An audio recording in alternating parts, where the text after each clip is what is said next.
Hey everybody, Happy New Year. Welcome back to BagTalk. Today, James and I are going to be talking about the second season of Dubai Bling, which has some wild bags and some even crazier other stuff. We're also going to talk about the few and far between auctions you can expect to find in the next few months, and more. We're also going to talk about the boutiques currently, the Clouté and Anate phenomenon, and also those pesky price increases. Magic. Happy New Year. Happy New Year. Happy New Queer. Uh, Happy New Bag. Happy new Just kidding. bag to you too. It was a How was your wild. holiday season? Mine was okay. Mine was good. Um, what did I even do? For Christmas, sorry, we went to Orlando to Universal. It was an experience. I will never go back again, but it was really fun to be there and see all of the, you know, hullabaloo. People, What, like roller coasters? yeah, roller coasters, but it also it's set up like a theme park, so it's a lot of scenery and shops and like it's a vibe. It's not really just about the rides. So that was Cool, really cool. cool. They had a New York area, and I was criticizing that heavily for accuracy. They had Delancey Street and Fifth Avenue. Why Delancey Street? So random, oh my I was gosh. like, I used to club there, so I don't know why it's here. It doesn't make any sense to me. Like, whatever. So I went to Orlando, and then for New Year's, I just did a cute little New Year's in a hotel room on our way back from Oh, Orlando. cute. So that was it. Nice. How was yours? How was your crazy weather, first off, and then how also was your holiday? Oh, well, the weather was crazy. I was recently in Worcester, Massachusetts, and we got like 10 inches of snow overnight. And my plane was canceled. It was a whole Really? thing, but it was beautiful. Oh Hmm. my gosh. It was beautiful. That's always so stressful. Um, no, it actually wasn't, because Okay. like my parents live maybe 5 minutes from the airport. So I was just sort of chilling at home, Gotcha. you know. I wasn't like at the airport Right. when this happened. That wouldn't have been I fun. feel like you also just aren't that person who stresses out over travel. No, I'm not. Pretty chill. Pretty chill. I'm pretty chill about it. So Yeah, you and survived the then storm. I did. It was lovely. It was actually really beautiful to see all that new fallen snow, newly Mm, I driven love it. snow, Love driving on the snow. it. You drove on the snow. Yeah, it was wild getting like a plow because my parents moved there recently, so they hadn't arranged a plow, and they were a little late to the game. Uh-oh. So there was some scrambling for sure. Your dad couldn't just engineer one out of thin air. But we only had one shovel, so I couldn't Uh, even really like help my dad, or he couldn't help me. We couldn't double team it. yeah, right. Yeah, Because you were definitely going to do that. right, totally. That's what I do when I'm there. Excellent. You're such a good Hmm. son. Yeah, but Christmas was nice. I had a quiet Christmas in New York and a nice quiet New Year's with Matt. It was really charming. Nice. I Yeah, feel like 2024 New Year's for a lot of people was pretty quiet. yeah. I mean, I who mean, I was in knows? a hotel room. You had a quiet one at home. Maybe it's just my circle, but it seems like everybody came into 2024 pretty calm Calm, before the yes. storm. But then that calmness evaporated when Bling Dubai Yes. Oh my God. season 2 came Max, you out. Oh my ruined my life gosh. when you said, can you? So, first of all, Max was like, it would be really cool if you just binged Bling Dubai really fast. Last night, mind you. Last And night. so I did because I love shows like this. And it inspired so many emotions in me. I felt them all: rage, bafflement, befuddlement, excitement, some more rage. So we should get into it because I was rolling on the floor. What did Max get me into? This is crazy. Had you seen season 1? No, which is even crazier because I just got plopped into the middle of all of this drama. that I had no idea about, like what was like the real start of any of it. But I got an education online, and also Oh, good. it just Because I still don't know what the amazing. drama is between Chris Fade and DJ Bliss. Do you know what that is? I don't think they've No, talked about that on the and I show. That's couldn't. the secret drama from 12 years Yeah, I ago. couldn't find anything about it either, which is like, why? Hmm. How is this Yeah, just like why? into the void, but they're still talking about it? I don't know. Hmm. But yeah, my main beef is with Ibrahim, He's the and worst. He's the real snake. when he showed up with He's the that real green pot stirrer. hair, I was like, this is so ironic and perfect. He's the Joker. Hmm. He is literally the Joker right now. Yes. He just wants to watch everything burn. Seriously. Hmm. Oh my god. And you know I love Zaina, which don't mispronounce her Right. name. I found out she gets real Mm-mm. mad because Yeah. when Ibrahim was apologizing to her, uh, he like mispronounced her name and she got all like fingers up. You know. Oh, no. That's so So disrespectful, you know? disrespectful. This show, all the drama's about I respect. know. Disrespect. And Hmm. can we talk about the amount of times these people talk about snakes? You were so right when you Hmm. said that. I was like, they really do have an obsession with like everybody being a snake, and there's so many Hmm. snakes. And I just kept thinking, if everybody in your life is a snake, why are you attracting snakes? You should probably be Right. asking this question like, the energy's off. How am I bringing this energy into my life? But it was really funny. Just the amount of At times one that they point, were one of like them was referring like, to snakes. I think the snake is shedding its skin. And then someone said, you know, a snake only sheds its skin to become a bigger snake. Everything is Yeah. snakes. And And like, this was when I think Safa came up in that white party yeah, wearing wearing a the red red snake skin. snakeskin I was like, dress. this is stupid. At this point, this is becoming just And they a were like, "You're the joke. snake." And she was like, "No, I skin the snakes and wear them." It's like, this is so dumb. This is so dumb, but I'm gonna keep watching because this is so dumb. Hmm. Yeah. It was, oh my Uh, gosh. but there's also great bags. That's why we're discussing it here. Yes. The opulence is off the charts. Off the charts Except for opulence. what's her name? Um, Lil yes, Jane. thank you. I always Hmm. can't remember her The name. sweetest character of them all, if She you is. ask She's me. so genuine, unlike her bags. Right. And Unlike her bags, yeah. I just, this is the thing that kills me most about fakes. It's not even that she's like wealthy and she can afford the real stuff or whatever. It's that when you buy fakes, at least try to make them good. Right. Like, when people buy fakes and it's like the weirdest color Hmm. or like the scales are, I don't even know how to describe, off. It just sends me into a blind rage. I feel like that was part of why I was raging at first, and then the other parts were mainly Ibrahim and Hmm. Safa's Hmm. behavior. Oh my gosh. But I feel like the production, they took efforts to only show the back of Lo Jane's bags, and occasionally, a corner here. You just sort of caught That's a good glimpses point. of them. And us eagle-eyed It was bag enough. folk are like, oh, that's fake. That's fake. Yeah. But, Well, when I I mean, saw right the in the Rose first Indiana, I was episode. like, this Oh, bitch yeah. is Rose Indiana, really, if you can even really. call it that. Like, shiny Well, 5P, that was more the like. closest thing I could Yeah, come up with. right. And whatever that That blue blue thing, oh my number god. was, Yeah. when I saw that, I was like, at least try. Hmm. At least try.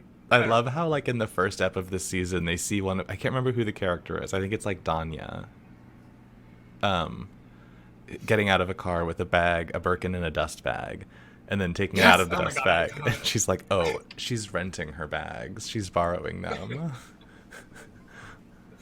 Yeah. When Zafa, I think this was at the white party when she came to destroy. She told this to the Yeah, she's cameras, like, I'm coming here and to then ruin this afterwards party. she's like, or I think Zaina was like, I know she was just coming to like repair things, and it was like she literally told the camera point blank, "I'm coming to ruin this party." Hmm. It's just stuff like that that entertains me so much because it's all perception and all of their perceptions are wrong. Yeah, because I think, secretly, Lou Jane, LJ, is actually the biggest snake. The way that she blew up Safa's party like that. She Oh my knew gosh. Zaina didn't know the drama. Like, yes. And then she was then like, oh, I afterwards she didn't was know. like, Sometimes I just say things. that's, I wish I could pull that off Yeah. myself. She's I'm pretty enough, jealous of though. that She's pretty enough to energy. do it. Mm-hmm. Because it's just so, I could never do it because people could see through it. I mean, you can see through her too, but she just has a way of playing it off where it's like, I don't know. Right. That was so funny. It was Like, you oh, knew I'm just a exactly what ditzy you were little doing, girl. Yeah, I'm too stupid to know how to play games. I remember at one point she Funny. says, like, when my husband died of cancer, that made me a complex person. Yeah, that would. That would. That just means she's broken. I'm a complex person. Okay. Yeah. Okay. I mean, it was really touching at the end. Everybody was in such a good place. True. That is true. Did you get through the whole season last night? My goodness. I'm on episode 6.5. Oh, nice. I think I did binge it in something. like 2 days, too. It was pretty addicting. Yeah. I mean, at first I was like, this is so bad. This is like the worst reality TV show I've ever Right. seen. At first you think this is so fake and like put on, but then it's like, no, this is actually how these people live. Right. I think you have to move past that veneer of, and it's not even like a beef with the reality TV that I have, right? Like, I like reality TV. It was just the whole, I don't know, everybody in that show's Delulu. The other thing that got me was like the bilingual nature of it and the subtitles and the voiceovers were like straight out of a BBC documentary. Oh, yeah. I didn't watch it with the voiceovers. I just watched it Arabic with English subtitles. Oh, well, you gotta... Yeah, one time I accidentally did it with the dubs, and I was like, this is too weird. It's so weird, and that's how I'm still watching it, because it's entertaining. I don't know why. But it got me. The dubs got me. They really did. Yeah. Because it's a weird juxtaposition between the reality TV show-ness of it, the editing, production, sound quality, dialogue, all of that, and then to have these like very weird BBC presenter dubs as if we're like going to a war-torn country and like listening to the survivors of some conflict is bizarre. It was a weird thing, but I felt like if there was something, you know what, this is what it is. I'm going in circles, but this is what it is. I think it's an interesting artistic choice, and as art, the dubs work for me. Yeah, I mean, they were obviously like, we have to do this for Netflix, for a global audience that speaks English, which I understand. Right. I didn't even realize they had done that until like halfway through the season when it accidentally switched over, yeah. No. I don't know, it was just it's still so bizarre, but I like it. Yeah, it is. But their fashions are crazy. You were totally right. It's like Lady Gaga in the Hunger Games. All Mixed. Of them. With the hair and the makeup. Safa. I feel like Safa is definitely going like hardcore Lady Gaga. Yeah. But none of them dress normally. Yeah, none of them. Not a single one, including Ibrahim. Well, I would say the only one who dresses normally is DJ Bliss. Oh, maybe? Come on. No, maybe Fahad. Maybe Safa's husband. Yes, but yeah, that's true. The thing I don't like about Fahad's fashion, and this is just a beef with... It's like golf fashion. In general, I guess, is... It's just all designer logo tees and... Yeah. His is more of like a golf polo vibe, if you ask me. Yeah, golf polo vibe. That's designer golf polo. Yeah, that's the businessman thing, though. Definitely. Yeah, they've all got such crazy backstories, though, except for Safa. She's just a housewife. Yeah. Which is the best title in the world, honestly. Yeah. Oh, what a crazy show. It's so crazy. And they're also delusional, like seriously delusional. Like I texted you that like Americans, I thought were delusional for sure, which we are. Which we are. And then I thought Russians, and I'm speaking specifically about rich people in these categories that go on reality TV shows. So, right. Very small pool of people. The public consumer. Right. These people are on another planet. That's why I think it's so Hunger Gamesy also, is like these people have no conception of reality. Mm-hmm. Can we talk about, what's her name? We just talked about her. Blonde, ditzy, MJ? LJ. When she said, this had me on the floor. When she said, I want to become a waitress, mm-hmm. I had no words. I want to have a day job. Everyone was like, why? What? For the experience. Just for the experience. I want to, like... I've decided I might want to be a restaurant entrepreneur, so I should probably see what waitressing is like. Yeah, I mean, fair, but also not fair. Yeah. It's delusional. It's delusional. And she gets the job through, like, this guy who's described as, if you frequent luxury resorts around Dubai, you know this guy. Right. Yeah. And he's an interesting character, too. All of that, the surgery and... Just being a resort, a regular. Yeah. Yeah, his whole vibe is very odd. Mm-hmm. I mean, not in a bad way, just like, who is this guy? Mm-hmm. I don't know. Yeah, he hasn't really been fleshed out as a character. No. Yeah. I did like mostly, Mona. Like, stays out of stuff. Mona was like a new character this season. Mona Katan. Oh, yeah. Huda Katan's sister. She's cute. Yeah. She's got good bags. I just keep thinking of Trisha Paytas. Yes, when I see she does give those vibes. So different. These people are so different, Trisha and her, but they're also a little the same. I just can't stop thinking about her. Yeah. Yeah, I can't stop thinking about her. Yeah, she's got good bags. She does. Safa has some good bags. Mm-hmm. And I think Lou Jane. There's Lou Jane and Lou Jane. LJ. She definitely, like, carries the best bags throughout this season. Oh, definitely. Yeah, she carries Rose Scheherazade Croc 35. When they go to that place in Saudi, she's got like a Miel Croc 40. Mm-hmm. That was my favorite. That was the move. And then she's a tiny girl and she's carrying these big bags. I love it. Big croc energy. She knows. And then she carries the Hima 35 with a kitten in it. To the studio with the cat in it. I love that. I was like, that's going to be me when I'm old. That's so iconic. She's not old, but you know what I'm saying. Right. I'm going to have like 12 cats in my Hima. Mm-hmm. Yeah, that's interesting. I don't understand that collaboration that LJ and DJ Bliss are doing, but... Yeah, I don't know where that came from, or like how these people decide to do anything. Like, we're gonna start a coffee shop. Besties Cafe. I'm gonna start a fashion line. Now I'm gonna start a fashion line. I'm gonna start a shoe line. I'm gonna start a makeup line. Fashion lines. I'm gonna do perfume. Like, it's the delusion. It's really delusional. Yeah. I mean, in the first season, I think I don't remember who it is, but it's like really hot, and their kids are playing around in the pool, and they have like giant blocks of ice brought in and dropped into the pool to cool things off. But when you live in like a country that goes to like block. 110 in the summer, or not even in the summer, in some off periods too, you gotta find ways. Mm-hmm. Which brings up another delusion of all of the latex and leather, especially that Saha wears. In Dubai. Really? Dubai. Yeah. I was just...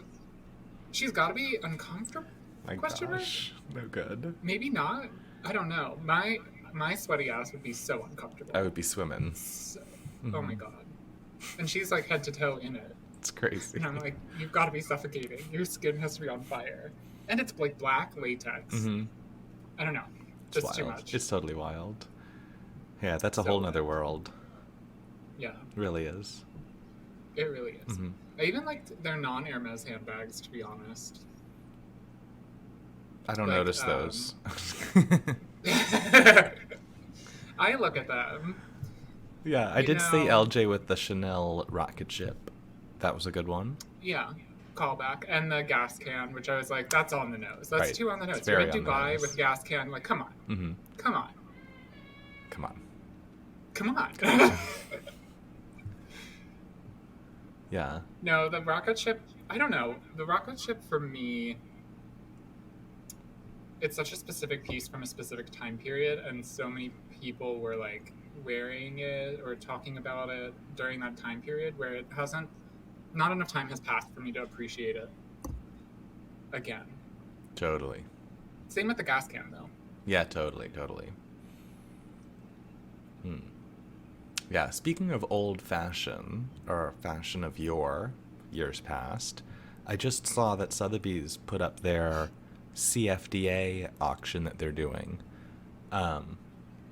which was interesting. It was like a couple dozen lots donated, or all by different American designers, and none of them were, I mean, I was just looking at it and I was like, oh, okay, this is interesting. But then you have to go in and look at the provenance for each lot because that's what makes them interesting. I thought that was cool. So one of them was like donated by Anna Wintour that she wore to the Met Gala. I'm trying to think like what else was super interesting. As I was reading it, I was like, ooh, and now I've forgotten what all of them are. But yeah. But it's been a pretty slow month for auctions. January tends to be. Yeah. Yeah, there's one Art Curio auction in Monaco, which we posted a little review of. If you want to check that out on bagworld.substack.com, like, comment, and subscribe, and be sure to share, etc. Yeah. Definitely subscribe because you can get them immediately instead of waiting for us to tell you that they're out. Oh, so, I know. You get it first right in your inbox. That's the way to do it. But so I considered how fun it would be to just pop over to Monaco for a long weekend for an auction. True. Would be quite fun. No, you just want to relive To Catch a Thief. Mm-hmm. It's true. Yeah. I'm just kidding. No, that would be fun. What other auction houses have a presence in Monaco? I don't know. Is there Christy Sotheby's outfit there, or no? Because they just rely on Paris and other countries. Switzerland. I imagine there's local one or two, but it's so small. Yeah. Hugely small. Hugely small, yeah. With outsized influence. Yeah. I had something I was going to say, now I forgot what it was. But February, there's a heritage auction. Mm-hmm. And the rest that I know about are in April, springtime. I think there's a Hong Kong. I think Sotheby's is doing a Hong Kong auction in February. Mm. I've seen a little inkling that suggests they might have that Jean Kelly from the Madison Avenue boutiques reopening in it. Maybe. We'll see. It was a little behind the scenes shot and I could see it out of focus in the background and I was like, oh, that's cool. Oh! Yeah. Is February even a good month for auctions, though? I feel like historically they are usually a little... You know what? You say that Heritage is doing a February auction. Is that because you know that they are?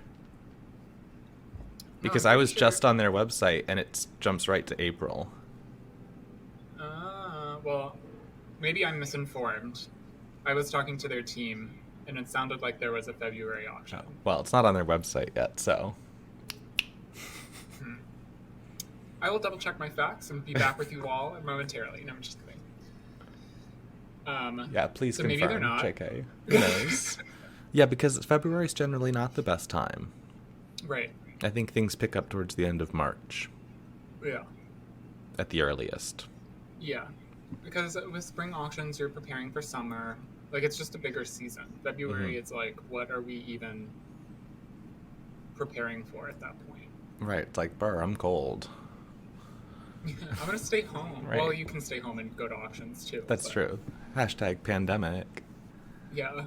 Well, I think the idea was probably initially like, oh, February is Valentine's Day. Right.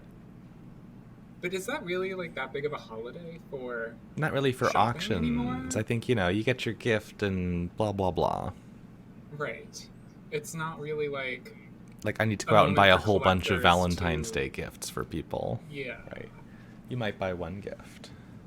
And that's generally not an auction scenario. Right. Mm-hmm.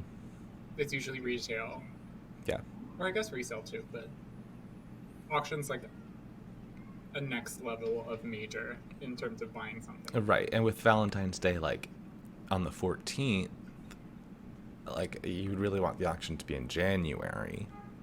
And that's pretty soon after the holidays. Most people don't have time to, like, get an auction together that quickly.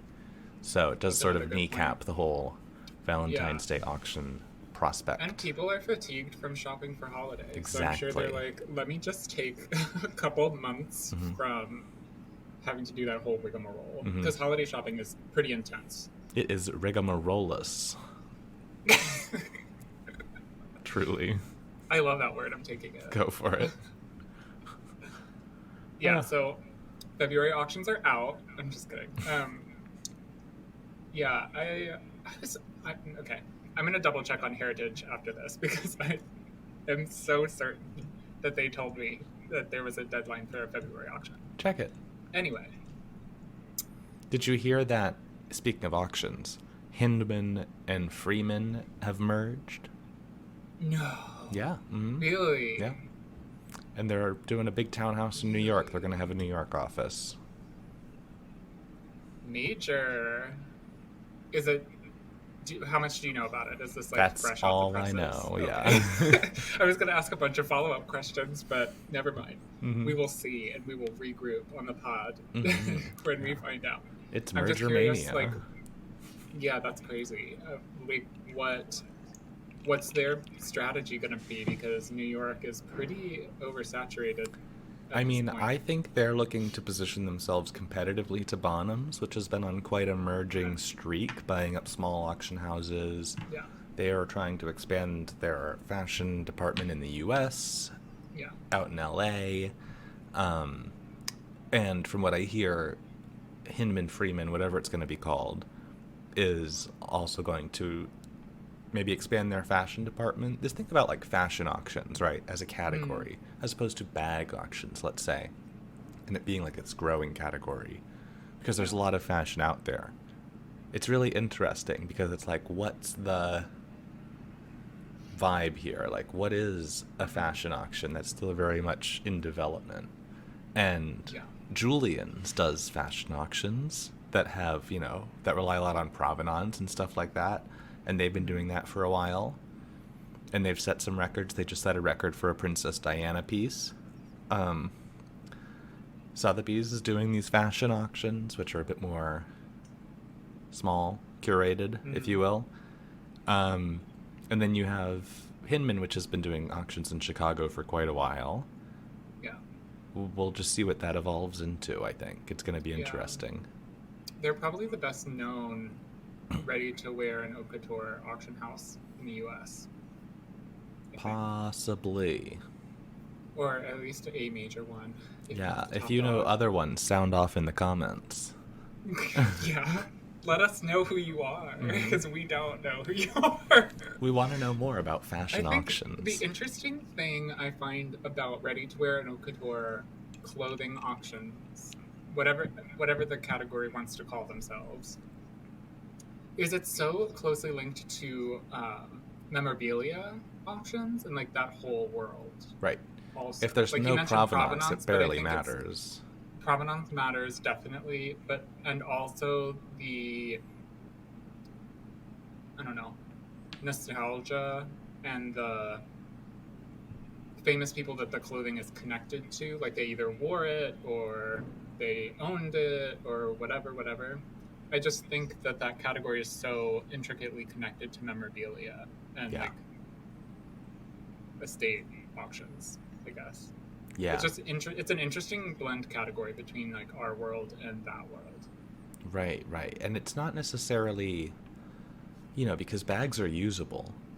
And that's one of the things that's so attractive about it. You can buy it and you can use it and you can carry it around.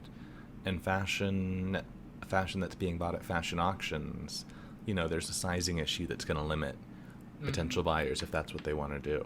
And age, can render something more or less unwearable. Right. I mean, you can always pull with Kim Kardashian and, destroy. She didn't destroy it. The Marilyn Monroe dress. Right. Which she did not destroy. No. Everyone, I stan. for the record. Yeah.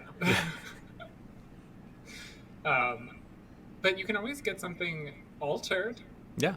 Yeah. Mm-hmm. Then the value is gone, but you could get it altered. Right. Yeah, that's the but thing. I guess you can do that for bags too, if you really wanted to. Right. Get it painted. Would want to, but if you really wanted to. Well, true, painting. Mm-hmm. That's true. But I feel like that's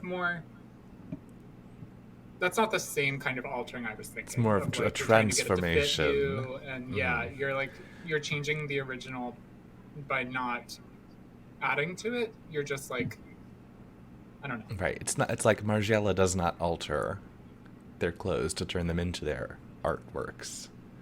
They transform them. Yeah. Mm-hmm. It's a little more deconstructing than it is. And then reconstructing. And then Z-constructing. Snap my fingers at a Z formation. That's all I could think. Yeah, exactly. Oh my god. Mm-hmm. Yeah. So what else is happening in the auction space? I don't know, In the retail space, the Clouté Kellys are out, the Clouté Constants, the Anate They're getting a Birkin. lot of excitement. They really are. I see one of those every day. Mm-hmm. I'm like, it's going to burn out. Or it's all the same one. Here. Yeah. That would be crazy. That would be crazy. Yeah, I mean, I just saw one at Hermès Madison in a display. Mm-hmm. And they also had the Birkin Anate with the fringe. Oh, nice. Which it's wild. It's expensive. Mm-hmm. It retails for like $28. Yeah. And I think it's probably going to go the way of the Sunset Birkin in a couple of years, especially if they produce any number of them. Just because it's a little much aesthetically. Mm. And physically. I mean, that fringe. Yeah, it's a huge bag. Mm-hmm. Just presence-wise. Yeah, and I think that the Dance Anates, the Kelly Dance with the fringe, I think they're making a lot of those. They had about a dozen of them on display. Like one in every color at Madison. That's so unlike Hermès to do that. Yeah, I know. I was like, there's a lot of these. What is this trash? Garbage. Yeah. One in every color? What is this? Chanel? That's crazy. Oh my god. So, I can see that if they keep going this route for sure. Mm-hmm, mm-hmm. We'll see. I mean, I've seen people selling those for like $35. I think retail is low teens. Yeah. I mean, early adopters always make the most. Yeah. Well, not the most, but they can. Chunk of, yeah. The Kelly Clouté retails for, I think, a little less than $19. Which is pretty high. I mean, that's like $10K over leather for a couple of studs. Yeah. Yeah, but... Yeah. Yeah, exactly. I don't know. Yeah. Yeah. I like it, though. Price increases. Speaking of retail. January 1st, there they go. 10%. More or less. Crazy. Prices are up. I mean, it's good for the brand. You can see them, they're definitely positioning themselves for the next 10 years to reclaim a lot of their lost exclusivity and territory there. And, it's part of a function of being a luxury brand and having that specific strategy. I mean, Chanel's doing the same thing and have been for years, of trying to make things as unattainable as possible, just because there's so many. Yeah. I mean, Chanel just really turbocharged their increases during the pandemic. Oh and I think that really did turn people off to some extent. Oh, hugely. Mm-hmm. But I don't think they care about that. Right. I mean, it's not like their bags are not valuable. The resale prices went up in line with the retail, I'd say. Mm-hmm. But I think people were a little salty about it. They did it too quick. Well, listen, be salty, because it's a luxury brand. Mm-hmm. And it's just about the strategy in this market. It's different than in other markets. Like, exclusivity is the only, not the only, but one of the major reasons people buy into your brand value. Is because you can buy it, nobody else can get it, or there's the illusion of that, at least. So the brand has to protect that perception of exclusivity. And if you've noticed, there's been a lot of Hermès and Chanel on the market these days, especially in the past 10, 15 years. It's That's ballooned incredibly. So they're just doing what luxury brands do. They're trying to price out the people at the bottom, and the people at the bottom are salty. I get it. I would be too. Right, but it's not for you. Max always gets to the offensive point when I'm trying to like dance around it. But truth be told, it's not for you. Right, exactly. And it never was for you. You got in when the market was hot for you, and now you're starting to realize that it was never for you. And that's okay. Go to another brand. Live your life. Live your life, honestly. Totally. Don't be so wrapped up in these luxury brands. It doesn't matter that much. Oh, I know. It really doesn't. But yeah, I think after this price increase, like a Hima Birkin 35, in most states with tax is over $100,000 now. Cute! Back in the day, it was like, 100 plus thousand for a Hima. They're so valuable. You can make so much money on them. Yeah. Yeah. Not anymore. Hermès really has taken back a lot of their profits on the Himas. Yeah. But we've been doing a lot of number crunching, putting all the data into our big database from this past season. And we're going to be releasing a marvelous report called the BagWorld Index later this month. And it's going to be massive and hugely detailed. And it's going to tell you how this market's doing. And I'll give you a little hint, because I did the number crunching. And I can say with certainty that this market's doing okay.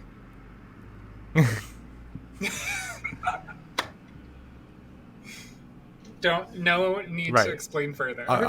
Yeah, you'll see. You'll see exactly when we release it. Some things are doing better than others, and we will tell you exactly what.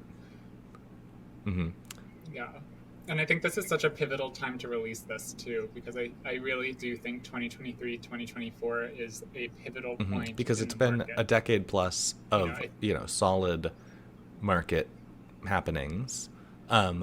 We tend to look at this market starting at really in 2017, since that's when the mini Kellys first came to auction, and that sort of changed the landscape dramatically. But what we can do now is look back over the last 5 and 10 years, and we can adjust for inflation, which has been crazy if you haven't noticed, and actually see our prices going up, or is everything in this world just going up? Yeah. Are these bags actually getting more valuable? Or are they just... Or are they staying the same? And or are they getting less valuable? Is what you're saying? Right? Ooh, wow. Market dynamics, exactly. I don't think it's inflationary. First of all, could you imagine if they started doing shrinkflation? Like the bag got smaller? A 30 centimeters? No, a 28 centimeter Birkin. Same price, but now it's 2 centimeters shorter. We're just using less leather. Narrower. Yeah, exactly. Or like, we're no longer doing gold-plated. We're just doing straight-up brass. I mean, most other brands would. Most other brands do. Not Hermès, though. One can hope. I mean, Chanel ditched gold plating a long time ago. Yeah. Which that is the last thing I'll say about the whole like quality versus price versus market dynamics is one thing that irritates me most about Chanel is their decreasing construction and manufacturing quality at the same time. Like, I don't think you should do both of those things at the same time as a luxury brand. Right, totally. Because you're making yourself unjustifiable. Exactly. That's no good. At least Hermès is really investing in like a new generation of craftspeople and more locations in France and, you know, vertically sourcing materials. Yeah. Et cetera, et cetera, et cetera. I also think Hermès is doing an interesting and nice job at reaching like a new audience of buyers too.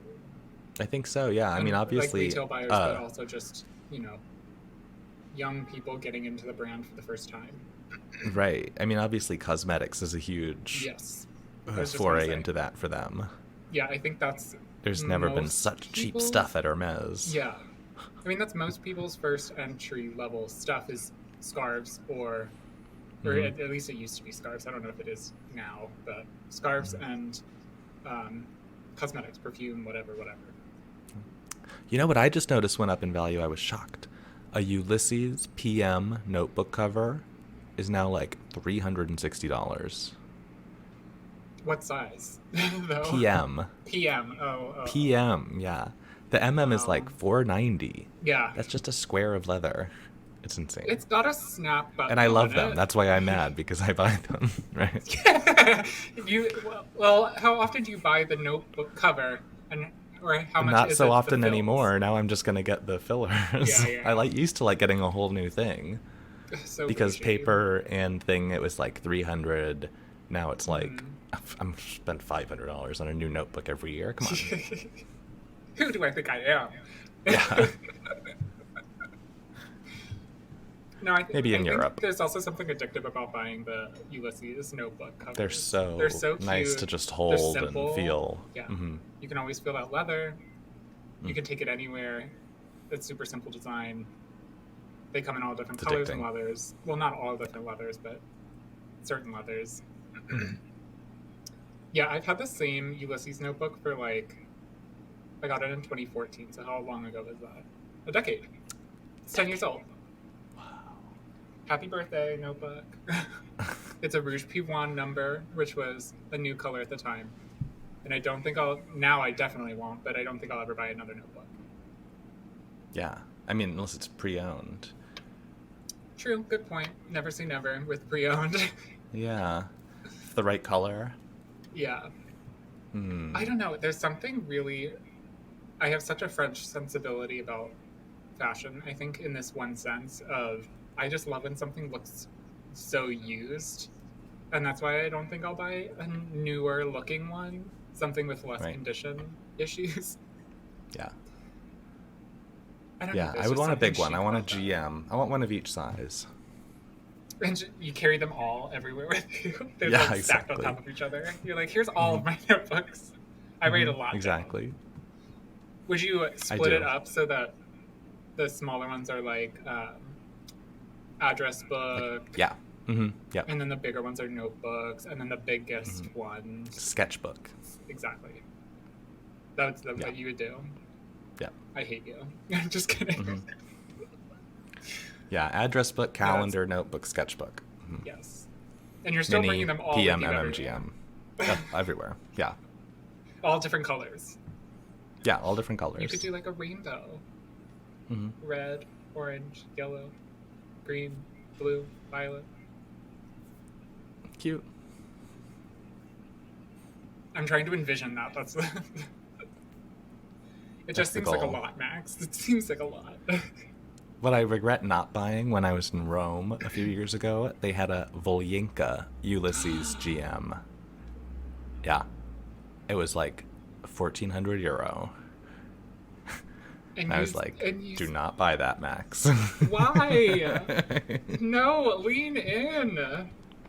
You'll never see it again. I know, I probably won't. What the hell, maybe pre-owned. Max? Oh my god. Maybe it'll show up on the Real and they say it's Epi. So true. Or they'll be like evergreen. Or not evergreen. Like faux grain lease. Or not even lease, just faux grain. Leather. I feel like it does kind of look like faux grain. More than Epsom. Pretty unique. Or they'll be like, it's Courchevel. Although the date stamp would be too new. Never mind. What do they know? But you should have bought Just that. What kidding. the heck? What is Oh, I wrong know. with It was you? so cool. What is wrong with you?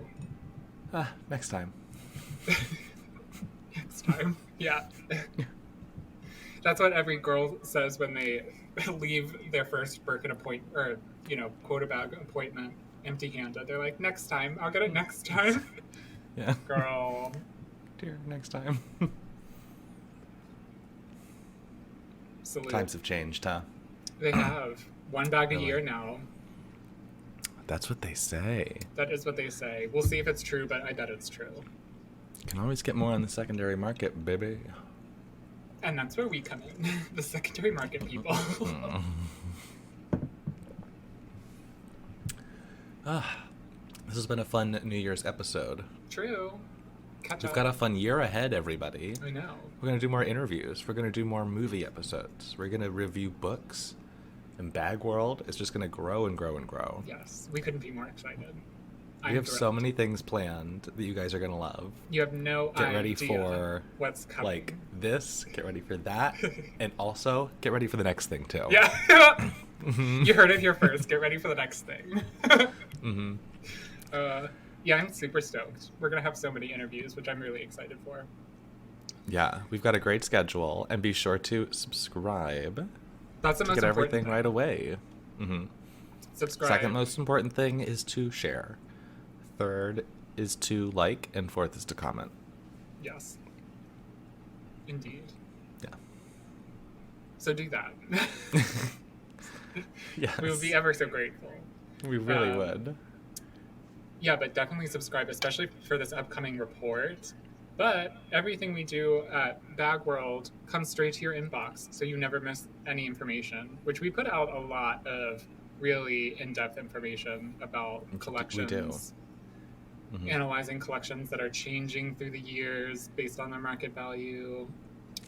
Deep dives. Ask any of our many and growing number of subscribers, who we are super grateful to. And we're most grateful to our paying subscribers. True. Very true. Know who you are if you give us your money. Thank you very much. Yeah. Yeah. At the moment, giving us $5 a month may not give you access to anything more than a few old market reports, but in the future, it will.